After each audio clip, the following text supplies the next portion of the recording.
মাছের মাথা দিয়ে মুগের ডাল করব, এই জন্য ডালটা আগে একটুখানি শুকনো খোলায় ভেজে নিয়ে ভাজা হয়ে গেছে। এবার ধুয়ে নেব ডালটা। অনেক সাদা সাদা পাউডারের মতো থাকে, এখন তো সব ওই মেশিনে হয়, ওই জন্য ডালটা ভালো করে ধুয়ে সিদ্ধ করতে বসালাম। আমি একটু লোহার জিনিস আজকাল ব্যবহার করি। আগে তো লোহার জিনিসেই রান্নাবান্না হতো, কিন্তু আজকাল তো আর এসব হয় না, উঠে যাচ্ছে। মাঝখান দিয়ে লঙ্কা চিড়ে নিয়েছি, এই দুটো লঙ্কা চিড়ে ডালে দিয়ে দিচ্ছি। ডালের ফেনাগুলো একটু সব তুলে তুলে ফেলে দিও।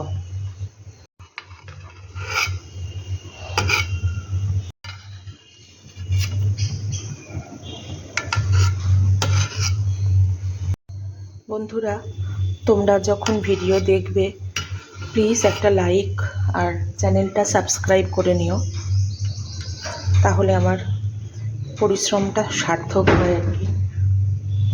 ডালটা সিদ্ধ হয়ে গেছে।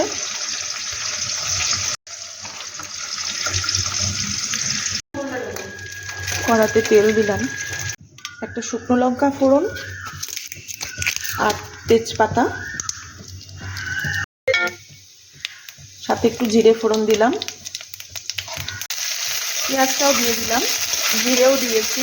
দিয়ে এবার একটু ভাজা ভাজা হলে টমেটো, আদা, রসুন পেস্টটা দিয়ে দেবো। আমি দিয়ে দেবো কারণ নুনটা দিলে পেঁয়াজটা নরম হয়ে যাবে। এবার একটু নেড়ে দেবো।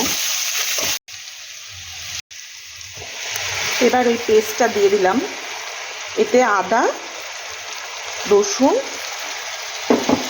আর টমেটো একসাথে নিয়ে আর অল্প একটু পেঁয়াজ দেয়া আছে।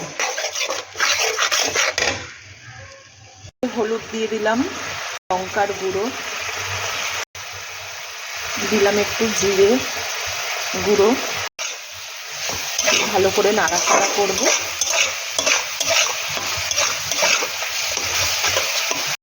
মাছের মাথা দিয়ে ডাল করলে একটু চিনি দিতে হয়, একটু চিনি দিলাম, স্বাদটা আরও ভালো হবে।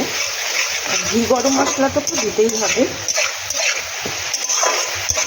এবার ভেজে রাখা মাছের মাথাটা দিয়ে দেব, দিয়ে আবারও ভালো করে নাড়ব। মাথাগুলোকে না একটু ভেঙে দিতে হবে।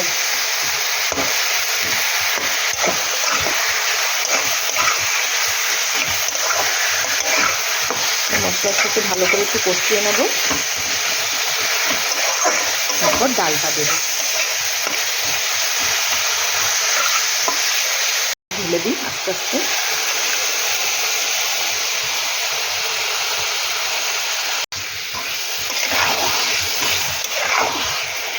এটা বেশ অনেকটা ঘন আছে তো একটু জল দিয়ে দেবো। এই কড়া ধুয়ে জলটা দিয়ে দিলাম। হয়ে গেছে, একটু গরম মশলা ছড়িয়ে দিলাম আর একটু ঘি দিয়ে দিলাম, ব্যাস হয়ে গেছে। মাছের মাথা দিয়ে ডাল, মুগের ডাল রেডি। নামিয়ে নেব এবার। ডাল নামিয়ে নিয়েছি, রেডি।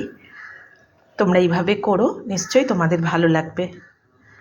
টাটা বন্ধুরা।